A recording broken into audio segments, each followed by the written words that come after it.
시간이 되었으므로 찬양대의 찬양에 맞추어서 삼위 하나님께 예배드리겠습니다.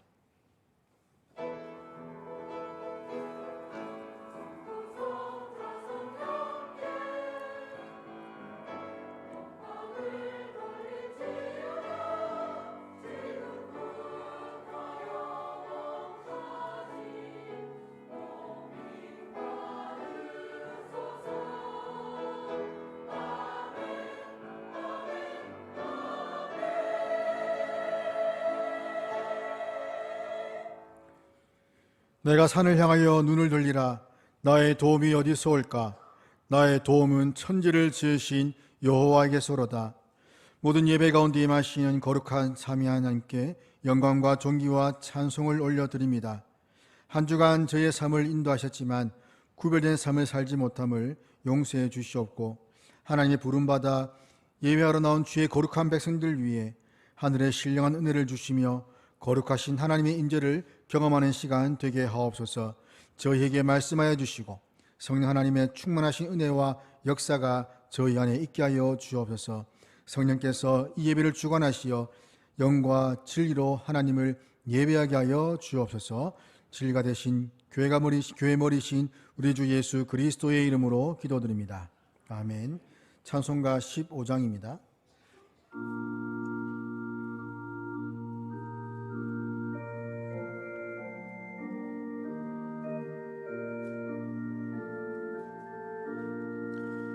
하나님의 크신 사랑 하늘에서 내리사 우리 맘에 항상 계셔 온전하게 하소서.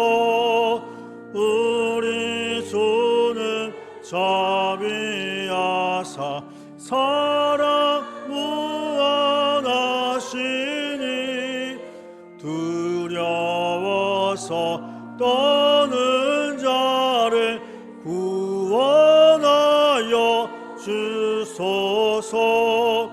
걱정 근심 많은 자를 성령 감화하시며 복과 은혜 사랑받아 평안하게 하소서.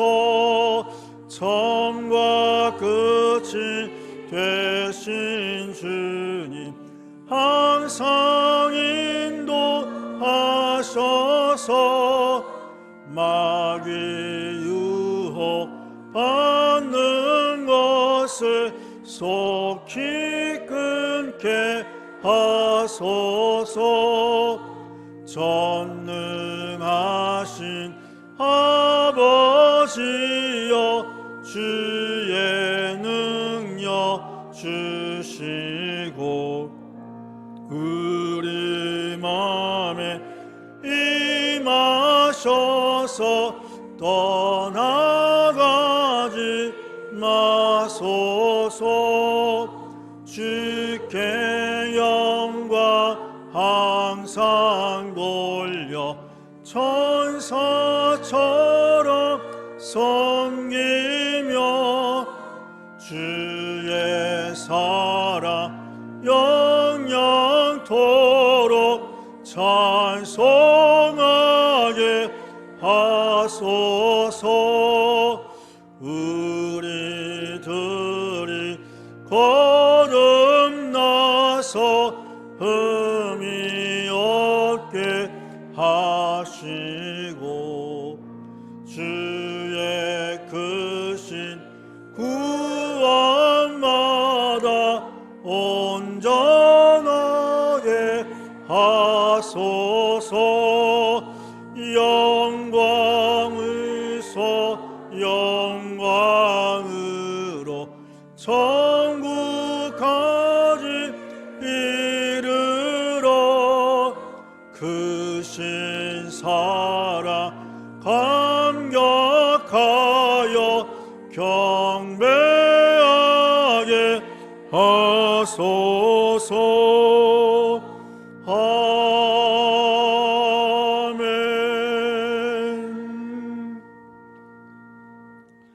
사도신경을 우리의 신앙으로 다 함께 고백하시겠습니다. 나는 전능하신 아버지 하나님 천지의 창조주를 믿습니다. 나는 그의 유일하신 아들 우리 주 예수 그리스도를 믿습니다. 그는 성령으로 잉태되어 동정녀 마리아에게서 나시고 본디오 빌라도에게 고난을 받아 십자가에 못 박혀 죽으시고 장사된 지 사흘 만에 죽은 자 가운데서 다시 살아나셨으며 하늘에 오르시어 전능하신 아버지 하나님 우편에 앉아 계시다가 거기로부터 살아있는 자와 죽은 자를 심판하러 오십니다. 나는 성령을 믿으며 거룩한 공교회와 성도의 교제와 죄를 용서받는 것과 몸의 부활과 영생을 믿습니다. 아멘. 허명구 장로님 예배를 위해 기도하실 때 함께 기도하겠습니다.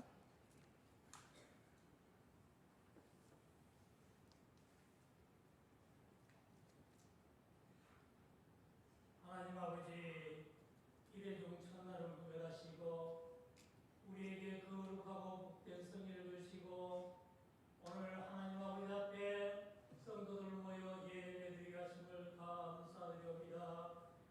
수고하고 지친 몸을 쉬게 하시고 죄로 상한 영혼을 소생케 하시며 우리를 구원으로 인도하시는 주님, 이 예배 가운데 진림하시고 우리의 기도를 들어주시옵소서. 하나님 아버지, 새해를 맞이하여 이 땅 위의 모든 교회들을 축복하여 주시고 살펴주시옵소서.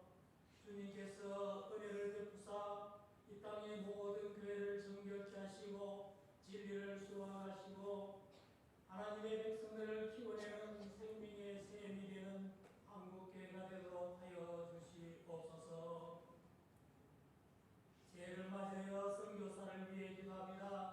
모든 선교사들이 복음의 순수한 빛을 가지고 땅끝 어느 나라 어느 섬에 있든지 주님의 잃어버린 양들을 찾아 복음을 전하게 하시고 하나님 아버지의 복음의 영역이 크게 확장되어가는 역할을 하도록 하여 주시옵소서.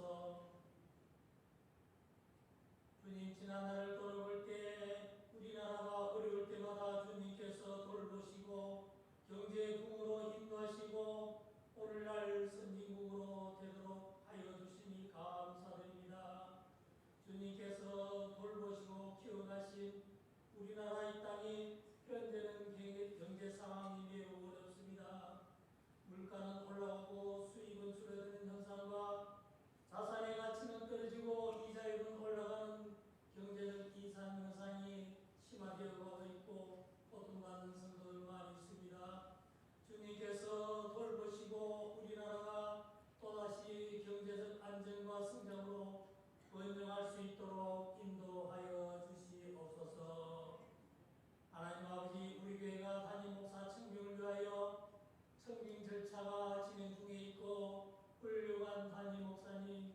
섬김을 위하여 기도합니다. 주님께서 강한 믿음과 말씀의 능력 있고 온하고 지혜가 충만한 은혜로운 참된 목자를 보내주시옵소서. 주님, 건강이 좋지 않아서 오늘 예배에 참석하지 못한 성도들이 있습니다. 그 사정을 주님께서 아시오니 살펴주시고 치료하여 주시옵소서. 하나님 아버지, 원치 않은 사고로 입원 중에 있는 장로님 있습니다.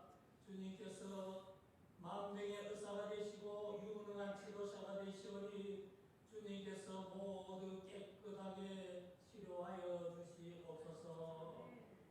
주님께서 보혈의 손길로 권능의 손길로 치료하여 주시고 회유되도록 하여 주시옵소서. 설교하시는 송기성 목사님, 주님 말씀 증거하실 때 성도들이 말씀에 큰 은혜 받고 감동하는 귀한 예배 시간 되도록 하여 주시옵소서. 거룩한 주일 예배 성가대를 통하여 아름답고 귀한 찬양으로 은혜와 기쁨이 넘치는 예배가 되도록 하여 주시옵소서. 우리 구주 예수님 이름으로 기도드리옵니다.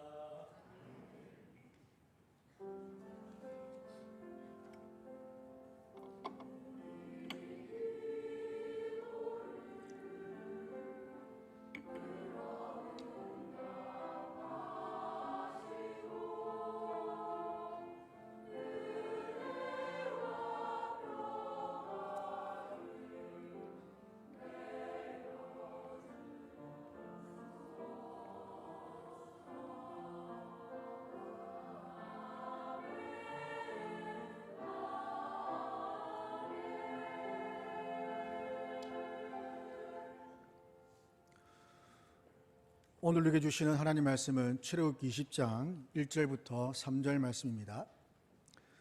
출애굽기 20장 1절부터 3절 말씀, 구약성경 112면입니다. 제가 봉독하겠습니다.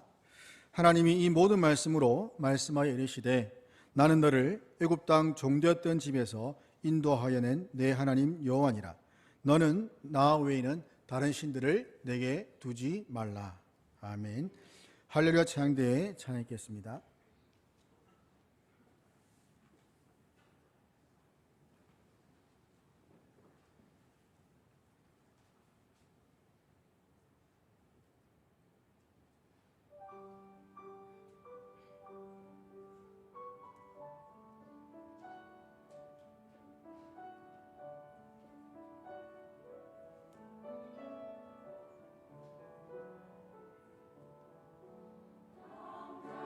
주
아멘.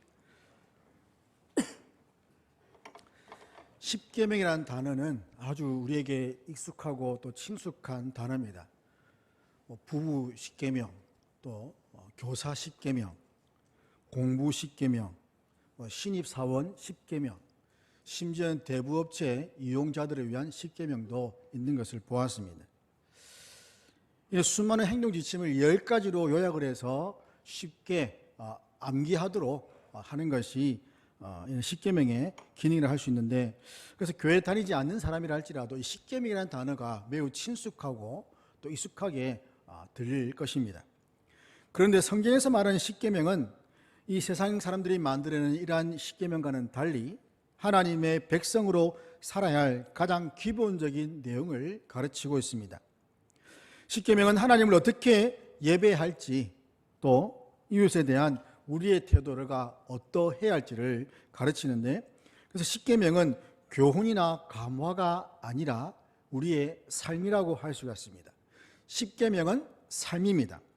십계명은 예배를 가르치면서 이 예배를 통해서 우리가 하나님과의 관계를 맺어야 될 것을 또한 강조하는데, 이 예배는 하나님이 예배 가운데 임재하셔서 자기 백성들과 그 언약을 갱신하는 시간이 바로 예배입니다. 예배 때 하나님이 찾아오셔서 백성들과 함께 교제하시고 다시 한 번 더 너희는 나의 백성이고 나는 너의 하나님이라는 이 언약을 다시 한 번 더 재확인시키는 시간이 바로 예배 시간이라는 겁니다. 그래서 예배는 오직 거룩하신 하나님만 바라보는 시간이고 하나님만 생각하는 시간입니다. 그래서 본문을 통해서 예배 받으시는 하나님은 어떤 분이시며 또 누가 예배해야 하는지를 살펴보고자 합니다.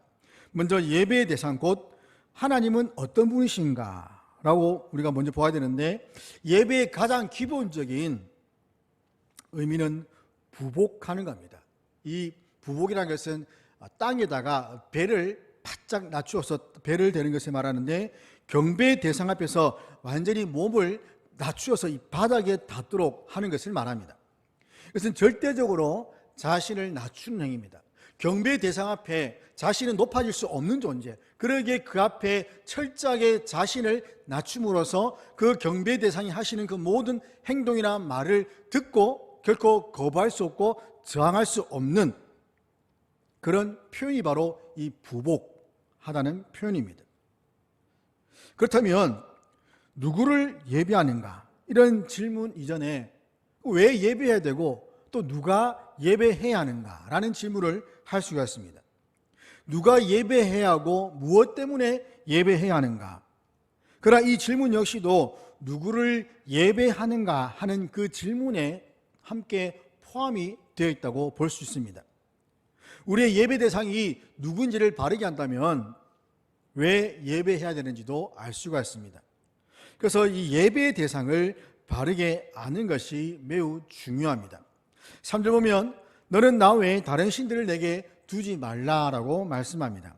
나 외에는, 이 외인이라는 단어의 의미는 나의 얼굴 가까이 또는 내 앞에 또는 나보다 우선하여서 라는 뜻으로 해석될 수가 있습니다. 하나님이 보시는 앞에서, 하나님 면전 앞에서, 또 하나님을 제외하고서 하나님보다 더 흠모하고 숭배하거나 하나님보다 더 우선하는 것이 있어서는 안 된다라는 사실을 강조하고 있습니다. 사랑하는 부부 사이, 사랑하는 연인 사이, 또 사랑하는 그 가족 사이에 그 다른 누군가가 끼어들 수 없는 것처럼 하나님께서도 우리에게 온전하고도 독점적인 그 사랑을 기대하시고 하나님의 다른 우상들에게는 어떤 마음도 두지 말 것을 강조하시는 겁니다. 하나님 외에 다른 어떤 것들에게 우리의 마음을 주어서 하나님보다 더 사랑한 것이 있다면 그것이 바로 이 첫 번째 계명을 어기는 것이라고 할 수 있는 것이죠. 여기 나온 다른 신들이라는 것은 이방의 우상신들 혹은 사람들을 비진리로 이끄는 사신들을 가리킵니다. 이 사신이라는 것은 죽은 신을 가리키는 것이 아니라 재앙을 내린다고 하는 요사스러운 신을 가리킵니다. 간사사자 귀신이 짜셔서 간사하게 사람들을 이리저리 조종해서 또 말을 듣거나 안 들으면 재앙으로 위협하는 그런 신을 가리킵니다. 또한 이스라엘 백성들이 440년간 머물렀던 그 애굽의 다신주의의 종교, 또 그들이 앞으로 들어갈 그 가나안 땅에 있는 그 족속들의 신들, 그러한 것들을 두고 표현한 것이죠. 이 거짓 우상들은 하나님과는 비교조차 할 수 없는 아무것도 아닌 존재에 불과한 참으로 허탄하고 허무한 존재들입니다. 이런 허탄하고 허무한 존재들을 하나님보다 우위에 두거나 하나님보다 먼저 두거나 하나님을 제껴놓고 첫 번째 자리에 두는 것은 하나님이 아주 가증히 여기시는 큰 죄악이죠. 또한 새기거나 만든 우상들 뿐만 아니라 물질적인 탐욕이나 헛된 명예를 쫓는 공명심, 이러한 것들이 하나님을 첫 번째 자리에서 끌어내려서 그 자리를 차지하는 것도 우상 숭배라고 할 수가 있습니다. 그러면 왜 하나님만 찾지 못하고 하나님만 의지하지 못하고 하나님 외에 다른 신들을 찾고 구하는 것일까요? 이것은 하나님을 온전히 의지하지 못하기 때문입니다. 그냥 하나님 한 분만으로 만족하지 못하기 때문입니다. 내 삶을 보니까 하나님 외에 무엇인가 다른 어떤 것도 필요하다라는 그런 잘못된 생각들이 내 머릿속에 들어오기 때문이죠. 하나님을 자신의 삶을 풍요롭게 해줄 어떤 많은 수많은 신들 중에 하나로 여기기 때문입니다. 이런 생각을 가진 사람들은 하나님을 전심으로 경외하지도 않고 하나님 말씀에 순종하지도 않습니다. 이스라엘 백성들을 보십시오. 그들이 430년 동안 이스라엘 애굽에서 노예 생활하다가 이제는 하나님의 그 명하신 약속의 땅으로 들어가야 되는데, 그러나 여리고성을 탐지하고 온, 그리고 그 땅을 보고 온 12명의 정탐꾼들을 보고서는 어떻게 합니까? 하나님의 그 약속을 믿지 못하고 하나님을 불신하기 시작합니다. 정말 거대한 그 족속들을 우리가 어떻게 싸워서 이길 것인가? 그들에 비하면 우리는 메뚜기와 같은데 어떻게 그들과 전쟁에서 이길 것인가? 다시 애굽으로 돌아가자라고 외쳐버립니다. 하나님은 이들의 소리를 듣고 그들의 40년 동안 그 광야 생활, 그 광야를 계속해서 40년 동안 빙글빙글 돌게 만들어버립니다. 이 40년 동안 그렇다고 해서 이들이 하나님께 순종하고 자기 죄를 회개하면서 하나님 말씀을 잘 들었냐면 그것도 아닙니다. 목마르다, 배고프다, 무엇 달라면서 온갖 요구를 다하면서 하나님께 원망하고 불평하고 하나님을 대적하고, 얼마나 많은 백성들이 그 광야에서 죽었습니까? 그리고 광야 1세대들 20대 이상으로 나이가 있는 그 부모 세대들은 광야에서 다 죽고 그 자녀들이 하나님에게 약속된 땅으로 들어갈 것이라고 말씀을 하셨습니다. 그러한 광야 생활을 마치고 가나안에 들어가기 전에 하나님 말씀에 순종할 것을 신명기는 계속해서 강조합니다. 하나님이 너희들에게 복을 주시려고 하는데 너희들이 말씀에 순종해야만 복을 받는다. 그래서 계속 강조한 것이 바로 신명기의 내용이지 않습니까? 이렇게 가나안 땅에 들어가는 출애굽 1.5세대와 2세대, 3세대들, 사사기 2장 10절 보면 그 세대의 사람도 다 그 조상들에게로 돌아갔고 그 후에 일어난 다른 세대는 여호와를 알지도 못하고 그리고 행하신 일도 알지 못했다. 하나님을 경험하는 그리고 여호와를 아는 세대들은 다 죽어버렸습니다. 그러나 그 후에 일어난 세대는 여호와를 알지 못하는 다른 세대가 되어버렸습니다. 이들이 부모님으로부터 하나님이 어떤 분인지를 듣지를 못했을까요? 그렇지 않습니다. 하나님 우리에게 이렇게 은혜를 베푸신 것을 그 뒤에 일어난 세대들은 분명히 듣고 자랐을 겁니다. 그러나 그들이 하나님께서 행하신 일을 단지 듣고 경험해 보지 못했기 때문에 그들은 하나님에 대한 불신, 하나님을 의지하지 못하고 하나님을 버리고 다른 신들을 찾기 시작했던 겁니다. 이런 면에서 볼 때에 우리 자녀들에게 하나님 말씀을 가르치는 것이 얼마나 중요한 것인지를 우리는 분명하게 기억을 하고 말씀을 가르치는 일에 지속적으로 힘써야 됩니다. 말씀으로 양육하지 않으면 오늘 본문에 나오는 것처럼 이후의 세대는 다른 세대가 되어서 여호와를 알지 못하고 하나님께서 우리를 위해서 행하신 일도 알지 못하는 그러한 세대가 되어버릴 것입니다. 모세의 그러한 순종하라는 권면에도 불구하고 이러한 다른 세대들은 이방 족속들을 내쫓지 않고 남겨두었고 그것이 결국에는 그들에게 올무가 되어버렸습니다. 이스라엘 백성들은 유목민입니다. 그렇기 때문에 농사를 지은 경험이 없습니다. 때문에 가나안 땅에 모든 족속들을 진멸하라는 이 하나님 말씀에 온전히 순종하지 않고 그들을 남겨두었고 그들로부터 농사 짓는 법을 배웠는데 이 구약의 신들의 대부분은 이 농사와 관련이 되어 있습니다. 바알과 아세라, 풍류의 신, 바람과 번개의 신, 비의 신. 이렇게 농사를 잘 짓기 위해서 어떤 신을 만들고 그 신에게 계속해서 제사 지내고 잘 보여서 그 한 해 농사가 풍성하게 이루어질 것을 이제 구하는 것인데 유목생활을 하던 이스라엘 백성들에 있어서 이 농사는 매우 쉽지가 않았고 그래서 그 남아있는 족속들에게 가나안 족속들에게 농사 짓는 법을 배웠고 그리고 심지어 그들이 섬겼던 그 신들을 보니까 너무나도 유용한 겁니다. 비가 필요하면 비의 신에게 기도를 하고 또 해가 필요하면 해의 신에게 기도하고 또 땅이 비옥하기 위해서는 또 땅의 어떤 신에게 기도를 하고 각각 그 기능과 역할에 맞는 신들에게 찾아가서 기도하면 다 이루어지게 되는 것이니 이렇게 유용한 신들을 왜 하나님이 섬기지 말라 했을까 하는 그런 의문도 생기지 않았겠습니까? 더구나 이들은 출애굽 1세대와 다른 세대였기 때문에 하나님 앞에서 악을 행하더라도 그것이 죄인 줄 몰랐고 오히려 이방 족속들이 섬기는 그 신들이 더 능력 있는 신으로 여겨졌을 겁니다. 특별히 바알이나 아세라, 다곤 이러한 신들은 어떤 생활 규칙을 요구하지 않습니다. 하나님처럼 십계명을 주거나 이렇게 하라 저렇게 하라 그 말씀도 없습니다. 그냥 하나 신상을 세워놓고 때가 되어 찾아가서 자신의 요구사항을 기도하면서 제물을 바치고 제사 지내면 그걸로 끝이 납니다. 편하다는 것이죠. 심지어는 자신들이 가지고 있는 바칠 수 있는 것을 많이 바치면 바칠수록 더 많이 받을 것이라는 그러한 생각을 가지고 있었습니다. 그리고 자기 자녀들도 제물로 드리는 그런 하나님이 아주 가증히 여기는 그런 악행까지 저지르게 되었던 겁니다. 그 결과 그들은 어떻게 되었습니까? 하나님의 진노를 받았습니다. 특별히 사사시대에 여러 이방 족속들로 그들은 많은 징계를 받았습니다.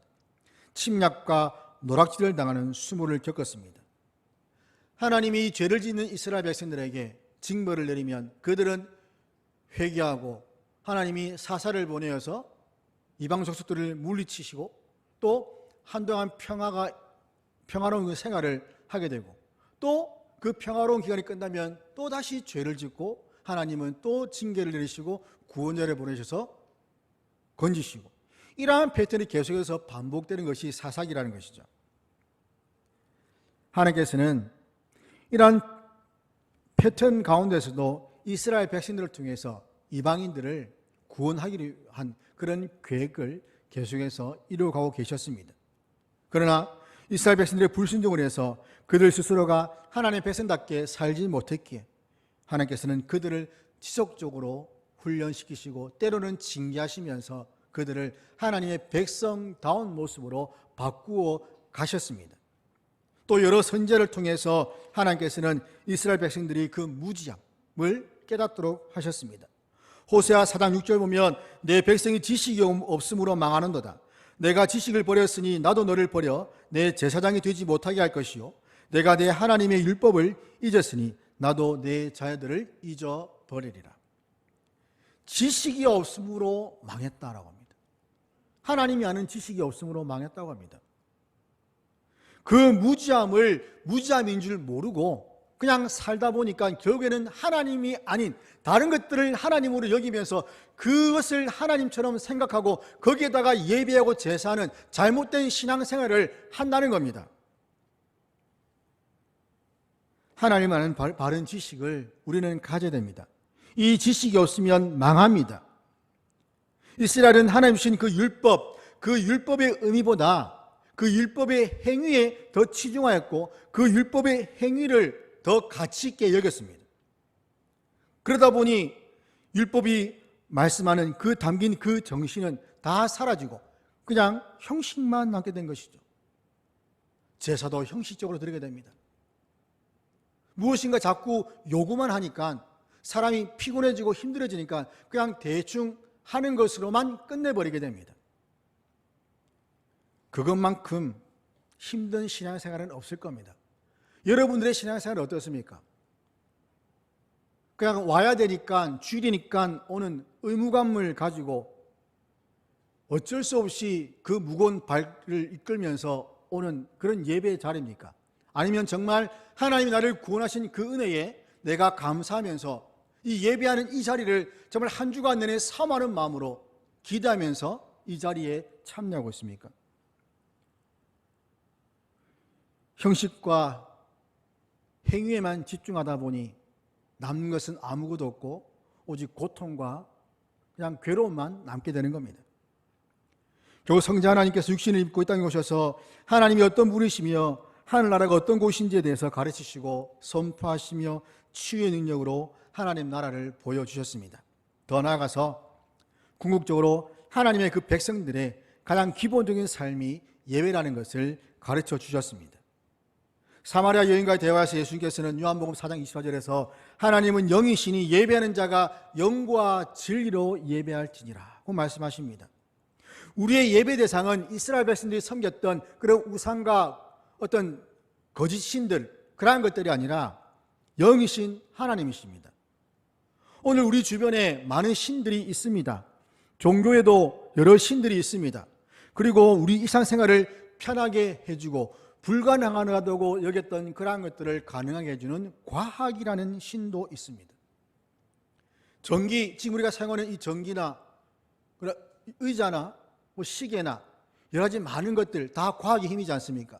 지금 전기가 없으면 저는 마이크 소리도 내지 못하고 그러니까 육성으로 여러분에게 설교를 해야 되고 여러분들 깜깜한 가운데 제대로 보이지 않는 가운데 또 그 소리만 들어야 됩니다.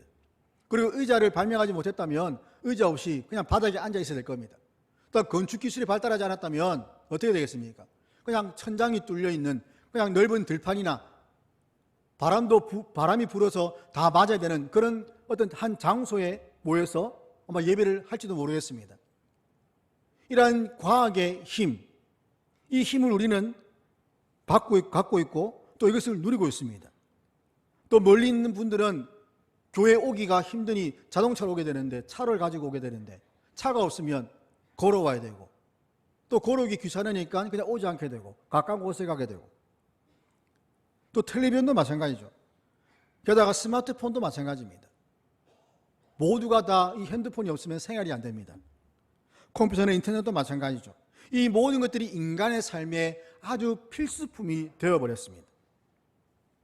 우리의 삶을 주관하는 이 과학이라는 신이 없이는 우리는 삶을 살 수가 없습니다.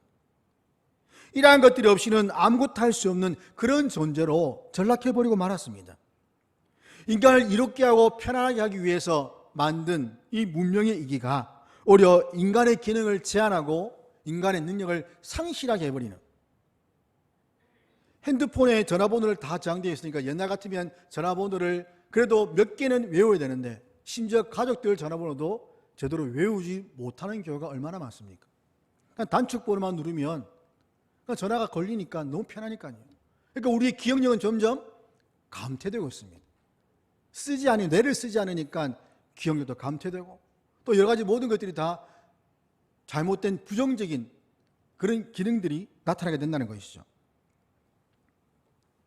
하나님 외에 다른 것들에게 자신을 맡기는 것은 결국에는 다른 신들을 하나님 앞에, 하나님 외에, 하나님 곁에 두게 되는 것입니다. 또 다른 신이 있습니다. 그것은 바로 자기 자신입니다. 왜 우상을 섬기고 왜 다른 신들을 찾냐면 내가 잘 되기 위해서입니다. 지금 다른 종교들을 한번 보십시오. 다 자기가 잘 되기 위해서 절에 가서 빌기도 하고 또 다른 어떤 종교에 가서 기도하기도 하고 지구적성 노력을 해서 그 어떤 신의 마음을 감동시켜서 무엇인가 얻어내려고 하는, 그러니까 밤에 뭐 상을 펴놓고 초 켜놓고 물 떠놓고 기도하지 않습니까? 그렇게 해야 신이 들어주겠다라는 생각 때문이죠. 그렇게 하는 이유는 결국 나 자신을 위함입니다. 내가 이 땅 가운데 건강하고 무병장수하고 성공하고 부자 되어서 다 잘 사는 것, 이것 때문에 우상을 찾고 신을 찾고 종교를 찾는 것이죠. 하지만 이건 역시도 우상 숭배입니다. 빌립보 3장 19절 보면 그들의 신은 배라고 합니다. 자기 배를 불리는 겁니다. 그래서 이 배가 신이 되는 겁니다. 하나님 믿지 않은 자들의 신은 자기 배가 되고 먹고 마시는 그 일에 얼마나 삶을 허비합니까? 이 먹고 사는 문제는 우리에게 달려있는 것이 아닙니다. 하나님께 달려 있습니다. 그런데 우리는 이 먹고 사는 문제에 너무나도 목숨을 걸고 먹고 살기 위해서 우리의 목숨을 내어놓고 일을 하고 있다는 거죠. 무언가 아이러니하지 않습니까? 주님은 이렇게 먹고 입고 마시는 문제, 우리의 모든 의식주 문제를 구하지 말라. 이것은 이방인들, 하나님을 모르는 자들이 구하는 것이다. 너희는 오직 하나님의 나라와 그의 의를 먼저 구하라. 그러면 이 모든 것들을 다 너에게 더하여 주시리라. 그 말씀하십니다. 우리가 구할 것, 하나님의 백성의 삶의 최우선은 바로 하나님을 구하는 겁니다. 하나님을 찾는 겁니다. 하나님의 은혜를 구하고 하나님을 찾고 하나님 안에 거하기를 간절히 소망하는 것. 이 땅에 먹고 사는 문제는 공중의 새들과 들의 풀도 돌보시고 입히시는 하나님께서 해결해 주시고 하나님께 맡기면 되는 겁니다. 그런데 우리는 자꾸만 여러 신들을 찾고 다른 것들을 통해서 우리의 유익을 구하고 우리 삶이 더 풍성해지기를 원하는 그런 마음을 가지고 있지 않습니까? 우리 주위와 내 안에 여러 신들이 지금도 존재합니다. 우리는 그러한 신들을 여전히 알지 못한 채 마치 그것이 하나님인 양 착각하며 섬기고 있다는 것이죠. 우리의 성공을 위해서 예비하고 또는 믿음을 가지지 않습니까? 잘 되기 위해서, 내가 성공하기 위해서 예비하고 믿음을 가진다는 것은 그것은 잘못된 일입니다. 심지어 우리가 하나님께 드리는 이 헌금조차도 하나님이 이만큼 드리니 그 이상으로 나에게 주실 것이라는 그런 보상 심리로 또는 헌금하는 경우도 있지 않습니까? 이러한 것들이 목적이 될 때에 하나님께서는 오히려 빼앗아 가 버리신다는 사실을 기억해야 됩니다. 골로새서 3장 5절 보면 그러므로 땅에 있는 지체를 죽이라 곧 음란과 부정과 사욕과 악한 정욕과 탐심이니 탐심은 우상 숭배니라. 하나님 믿는 우리는 결코 마음 가운데 탐심을 가지면 안 됩니다. 10계명의 마지막 10번째 계명이 탐심에 관한 내용입니다. 그래서 탐심은 우상 숭배가 된다는 겁니다. 하나님은 세상의 거신들이나 우상들처럼 우리의 탐심을 채워주는 그런 한낱 저급한 신이 아닙니다. 하나님은 우리가 마땅히 예배해야 할 유일하신 살아계시고 참 신이신 바로 그 하나님입니다. 그러므로 오직 삼위일체 하나님만을 예배하는 저와 여러분이 되기를 주의 이름으로 축원합니다. 예배자는 누구일까요? 누가 예배해야 되고 왜 예배해야 되겠습니까? 그것은 2절에서 말씀합니다. 나는 너를 애굽 땅 종되었던 집에서 인도하여 낸 내 하나님 여호와니라. 예배의 대상이신 하나님을 예배해야 하는 이유는 바로 하나님이 우리를 구원하셨기 때문입니다.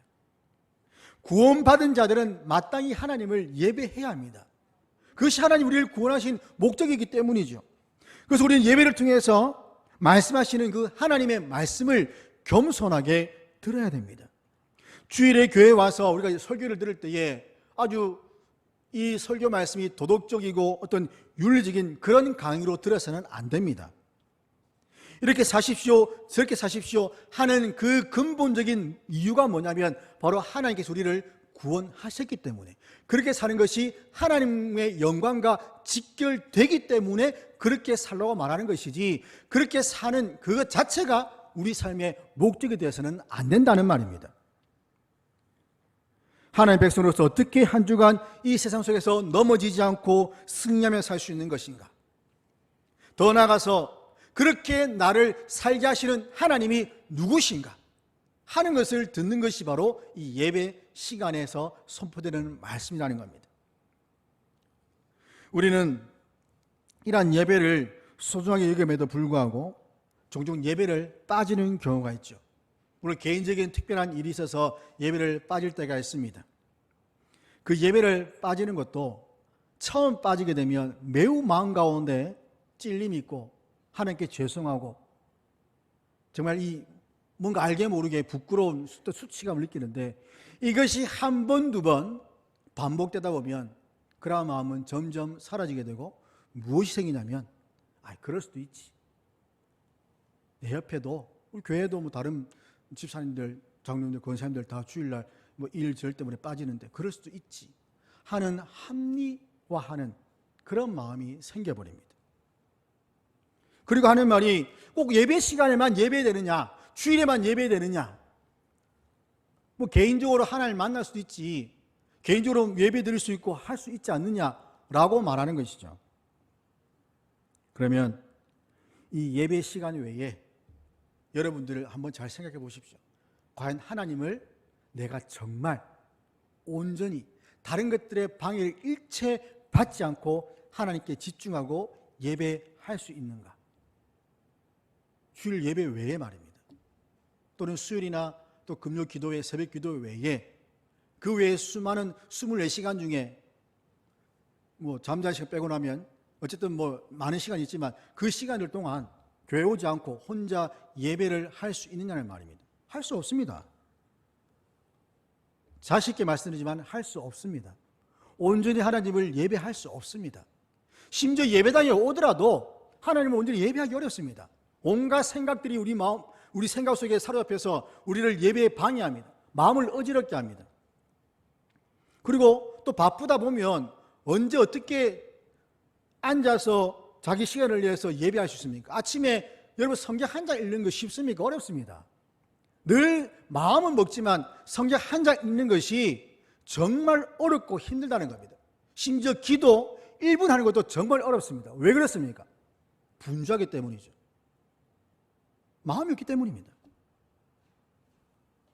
예전엔 예배를 준비해야 한다고 해서 토요일 되면 목욕도 하고 새 옷도 준비해 놓고 아들 같은 경우는 이제 간식도 주일날 돈 쓰면 안 되니까 사놓고 해서 예배를 준비하는 그런 모습이 있었습니다. 그런데 오늘날에는 그런 준비되는 모습들이 많이 없는 것 같습니다. 물론 개인적으로 하시는 분도 계시겠지만 그러나 대부분 돌아보면 그냥 주일 예배 시간 되면 그냥 헐레벌떡 뛰어와서 그 예배 시간 겨우 맞춰 와가지고 앉아 있다가 또 그냥 뭐 바쁘게 뭐 하다가 보면 집에 돌아가는 그런 경우가 많죠. 그리고 주 5일째를 하다 보니 어떻게 됩니까? 금요일 밤부터 시작해서 주일 새벽까지 그냥 자기 시간으로 삼아서 아이들은 그냥 게임한다고 밤을 새고 어른들도 뭐 이것저것 다니면서 가족 여행 다니도 뭐 다니면서 그 시간 다 보내고 그러다 보니 늦잠 자게 되면 주일날 늦게 오거나 아니면 그냥 유튜브 접속해서 예배를 드리게 되는 그런 일들이 오늘날 일어나고 있다는 말입니다. 우리는 6일을 최선을 다해서 살아야 됩니다. 자기 삶 가운데 주신 그 일을 최선을 다해서 감당해야 합니다. 반면 최선을 다해서 주일 준비를 해야 합니다. 왜냐하면 우리가 하나님 만날 수 있는 온전히 만날 수 있는 이 시간은 바로 이 예배 시간, 정해진 이 시간이기 때문입니다. 그래서 이 시간만큼은 그 어떤 것도 방해받지 않고 이 하나님께 집중할 수 있는 그런 시간이 되기 위해서 준비하라는 말입니다. 우리가 뭐 대통령을 만나다든지 뭐 시장을 만나다든지 할 때는 그 사람과 온전히 독대하기 위해서 어떻게 합니까? 다른 것들 다 핸드폰도 끄고 다 정말 방해받지 않도록 하지 않습니까? 근데 우리는 하나님을 예배하면서 핸드폰 다 켜놓고 심지어 예배 중에 핸드폰 받으신 분도 있고 그러면서도 아무렇지도 않게 생각한다는 것 자체가 하나님의 그 예배를 얼마나 가볍게 여기는지를 보여주는 것이라 할 수 있는 것이죠. 어떤 준비도 없이 예배로 온다는 것은 하나님을 무시하는 겁니다. 예배는 거룩하신 하나님을 만나는 시간입니다. 때문에 준비하지 않고 오는 것은 하나님이 결코 기뻐하지 않고 또한 예배자도 은혜 받을 수가 없습니다. 우리는 예배를 준비한 일에 신경을 쓰고 준비해야 합니다. 이는 어떤 겉으로 보이는 그런 준비도 필요하지만 겉으로 보이는 것이 아니라 우리의 마음을 정결하게 하라는 말입니다. 우리의 마음이 6일 동안 분주하고 조급하고 걱정, 염려, 근심이 가득 찬 가운데서 그런 상태로 예배 때 주일날 예배에 나오면 그 말씀이 들어갈 틈이 없습니다. 다 튕겨져 나가버리는 것이죠. 단단한 길가와 같아서 새가 와서 먹어버리듯이 마귀가 와서 그 말씀을 치어가 버립니다. 돌짝밭에 씨가 떨어지면 씨가 열매를 맺고 조금 자라가다 돌 때문에 아무것도 할 수가 없습니다. 가시밭도 마찬가지죠. 염려, 걱정, 의심 때문에 말씀이 들어가다 힘들다 해서 자라지도 못합니다. 그래서 우리는 우리의 마음을 말씀을 듣고 열매를 맺을 수 있는 좋은 상태로 만들어서 예배에 와야만 말씀이 우리 마음 가운데 들려지게 되는 겁니다. 저도 말씀드렸듯이 우리의 말씀은 귀로 듣는 것이 아니라 우리의 마음으로 들어야 됩니다. 마음으로 들어야 말씀을 마음에 담고 돌아가야지 우리의 육신의 귀로 담으면 결국에는 한쪽으로 들어가서 한쪽으로 다 쏟아져 버리게 됩니다. 그건 남는 것이 없는 것이죠. 지식으로 남는 것은 결코 힘이 없습니다. 우리는 말씀을 듣는 좋은 마음, 그 마음이 되어야 됩니다. 또한 예배를 바르게 할 수 없도록 방해하는 영적 미지근한 상태, 그런 상태에서 벗어나야 됩니다. 미지근한 상태가 어떤 상태입니까? 따뜻한 상태입니다. 지금 이제 히터가 내려와서 저 같은 경우는 조금 더운데 따뜻함을 느낄 분이 계실 겁니다. 따뜻하면 어떻게 됩니까? 졸음이 오죠. 따뜻하면 잠이 옵니다.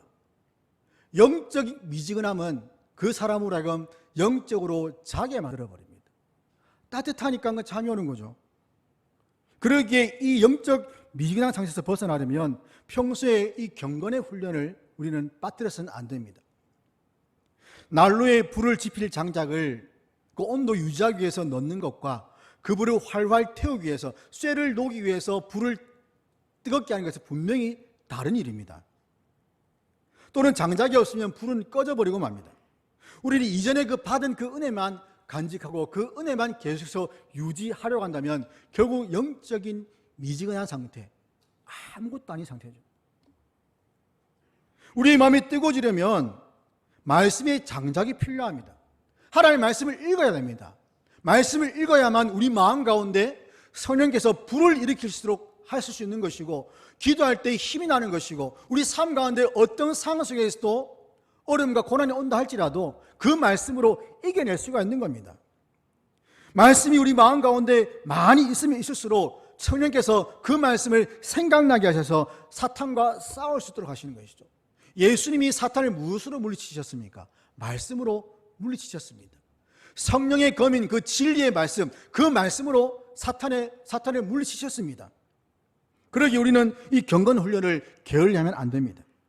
우리를 구원하신 하나님의 백성으로서 새로운 그 구원 이후의 삶을 살기 위해서는 반드시 이러한 경건의 훈련, 말씀과 기도에 더욱더 힘을 내야 됩니다. 그 누가 우리를 죄와 사망으로부터 건질 수가 있습니까?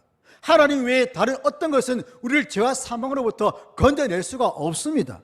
과학도 우리를 결코 구원할 수 없습니다. 의학 기술이 우리에게 불로장생을 줄 수 있습니까? 없습니다. 영생을 주지 못합니다. 잠시 생명을 연장할 수는 있겠죠.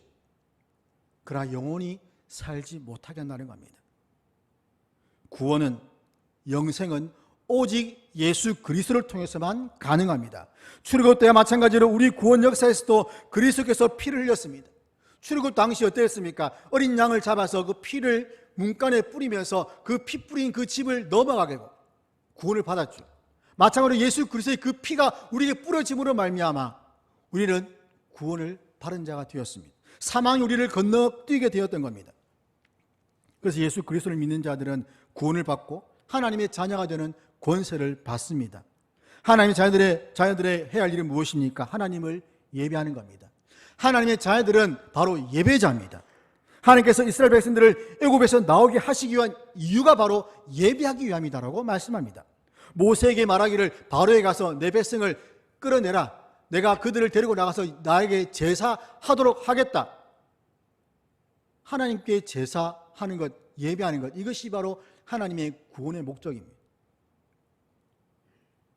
하나님을 참으로 예배하는 자들, 바로 그들의 삶이 거룩한 산 제물로 날마다 하나님께 드려져야 됩니다. 왜냐하면 하나님께서는 그 예배를 통해서 자기 백성들과 교제하시고 또한 말씀하시기를 기뻐하시기 때문입니다. 하나님을 예배하기 위해서 우리는 죄로부터 구원받았습니다. 그러기에 우리는 정말 우리의 삶을 하나님이 기뻐하시는 그런 예배자의 삶으로 드려야 됩니다. 또한 하나님께서 우리를 구원하신 동기가 무엇인가 하면 요한복음 3장 16절 말씀처럼 하나님이 세상을 이처럼 사랑하사 독생자를 주셨으니 이는 그를 믿는 자마다 멸망하지 않고 영생을 얻게 하려 하십니다. 바로 사랑이죠. 너무나도 이 세상을 사랑하셔서 이 세상이 멸망하지 않기를 원하셨습니다. 자기 백성을 사랑하시기에, 택하신 자를 사랑하시기에 그들을 구원하기 위해서 하나밖에 없는 아들을 이 땅 가운데 보내셔서 대속의 죽음을 받게 하셨습니다. 그래서 우리가 구원받았다는 사실은 그냥 어쩌다 보니 된 사건이 아닙니다.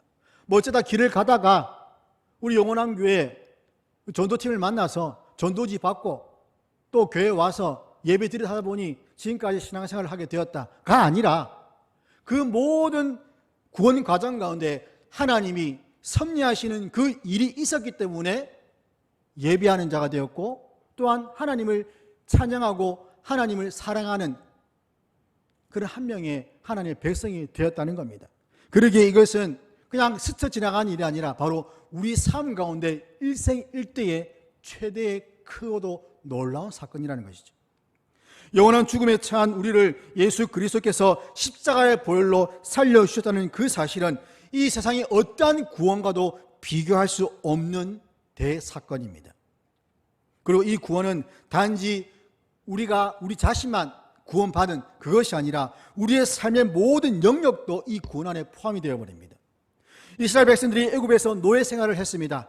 오랫동안 노예 생활했습니다. 노예 생활을 하다 보니 그들 생각 속에는 나는 노예다 이런 생각들이 자연스럽게 자리를 잡고 있겠죠.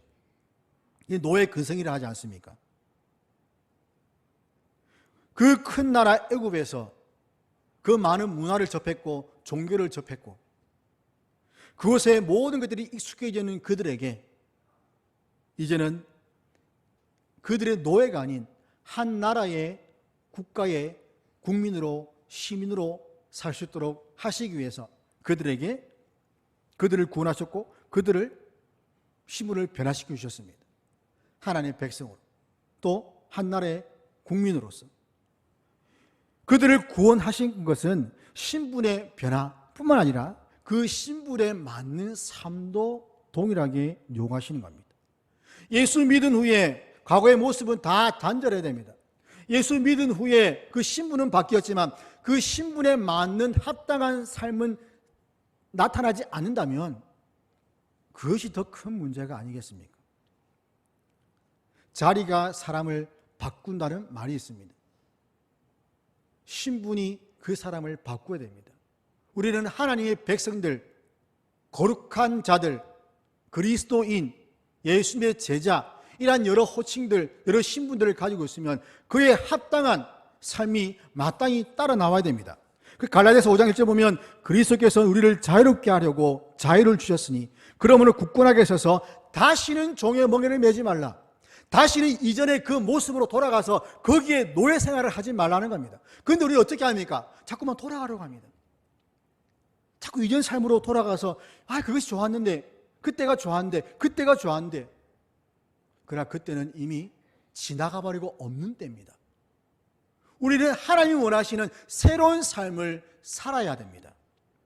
에베소서 4장 22절 23절 보면 너는 유혹 욕심을 따라 썩어져가는 구습을 따르는 옛사람을 벗어버리고 오직 너희의 심령이 새롭게 되라고 말씀합니다. 썩어져가는 구습을 따르는 옛사람을 벗어버리고 우리의 신명이 새롭게 되어서 하나님을 섬기는 하나님 나라의 백성으로 살라는 말씀이죠. 그러면서 바울은 빌립보서 2장 12절에서 항상 복종하여 두렵고 떨림으로 너희의 구원을 이루라고 합니다. 바로 우리 삶 속에서 하나님의 백성으로서 복음에 합당하게 살라는 말씀입니다. 하나님은 지금도 우리를 사랑하시고 이 구원을 이루시기 위해서 일하십니다. 철저하게 자신을 낮추셔서 우리를 사랑하신 그 하나님의 그 사랑에 우리는 무엇으로 반응을 해야 되겠습니까? 감사함으로 반응해야 됩니다. 그 감사의 표현이 바로 예배라는 겁니다. 그러기에 하나님 외에 우리를 구원하신 하나님 외에는 그 어떤 것도 우리의 예배 대상이 될 수 없음을 기억하시기를 바랍니다. 그러므로 예배를 받으시기에 합당하신 삼위일체 하나님만을 영과 진리로 예배하여서 구원의 복된 삶을 날마다 누리며 나가는 저와 여러분이 되기를 주의 이름으로 축원합니다. 기도하겠습니다.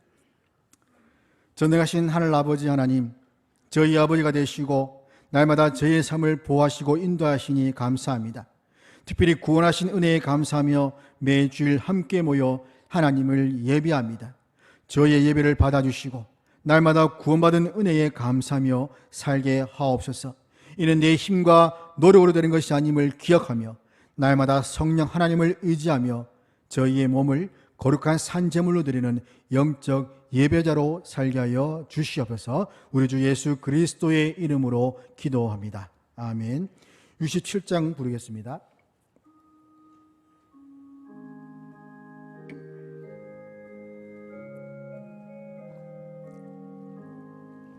영광의 왕께 다 경배하며 그 크신 사랑 늘 찬송하라. 예부터 영원히 참 방패시니 그 영광의 주를 다 찬송하라. 능력과 은혜 다 찬송하라. 그 옷은 햇빛 그 집은 궁창 큰 우레 소리로 주 노하시고 폭풍의 날개로 달려가신다. 저 아름답고 놀라운 일이 가득한 이 땅 다 주의 조화 그 힘찬 명령에 더 잡히나니 저 푸른 바다는 옷자락이라. 질그릇같이 연약한 인생 주를 지하여 늘 강건하리. 온 백성 지으신 만왕이시니 그 자비 영원히 변함없소라.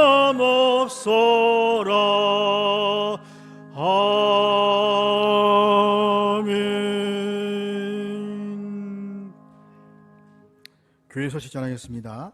5번의 청빙위원회 모임이 2부 예배 후에 소예배실에서 청년부실에서 있게 됩니다. 관련되신 분 참석하시고 또 관심 있으신 분들도 함께 참여하시면 되겠습니다. 입원이 있습니다. 윤항은 장로님 부산대병원 중환자실에 있습니다. 계속해서 빠른 회복이 있을 수 있도록 위해서 기도해 주시기를 바랍니다. 인성자 비은퇴 권사님 아들이 23일 날 소천을 하여서 25일 날 발인을 하였습니다. 위로해 주시기를 바라고요. 황군이 은퇴 권사님이 김양남 권사님 시모신데 27일 날 소천하셨습니다. 그래서 내일 월요일 발인을 하는데 오늘 오후 예배 후에 조문을 가게 됩니다. 장소는 삼천포 시민 장례식장입니다. 그래서 가실 분들은 오셔서 함께 참여해 주시고 또 가서 또 가시지 못한 분들은 또 전화나 또 문자로 위로해 주시면 감사하겠습니다. 2월 식당 봉사는 사요전도의 회원들입니다. 기획해 주시기를 바라고요. 기도하도록 하겠습니다. 은혜와 평강의 하나님 아버지, 한 주간 제 삶을 선하게 인도하시고 예배 자리에 나와 예배하게 하시니 감사드립니다. 오늘 들은 말씀대로 하나님만 예배하는 영적 예배자로 살게 하옵소서. 제 삶을 거룩한 산 제물로 하나님께 드리고 세상 속에서 구별된 삶으로 하나님께 영광 돌리게 하여 주시옵소서. 매 순간 죄를 위해서 십자가에서 피 흘려 죽으신 예수님을 기억하며 죄와 타협하지 않도록 도와주시고 말씀과 기도로 무장하여 그리스도의 군사로서 담대하게 살아가도록 인도하여 주시옵소서. 이 시간 주님 앞에 감사하는 마음을 담아 예물을 드립니다. 이 예물뿐만 아니라 저희의 삶도 함께 드리오니 주님께서 먹이시고 입히시며 부족함 없이 주실 것을 믿음으로 고백하며 살게 하여 주시옵소서. 감사하는 마음으로 드린 손길들마다 기억하시고 드리는 저희 마음 가운데 은혜의 풍성함이 있게 하여 주시옵소서. 우리를 구원하시고 예배자로 불러주신 우리 주 예수 그리스도의 이름으로 기도드립니다. 아멘. 주 예수 그리스도의 은혜와 하나님의 사랑과 성령의 교통하심이 너희 무리와 함께 있을지어다. 아멘.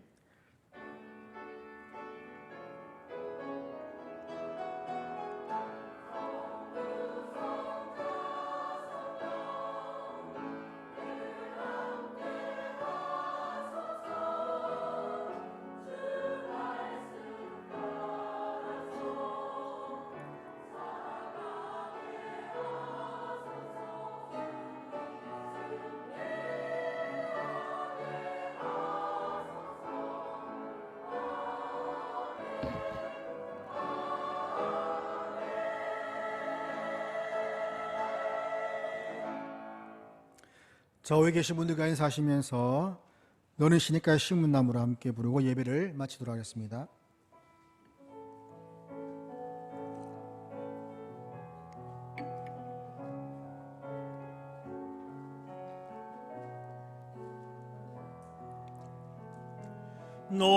너는 시냇가에 심은 나무라. 하나님의 사랑 안에 믿음 뿌리 내리고 주의 뜻대로 항상 살리라. 주의 시절을 좇아 주의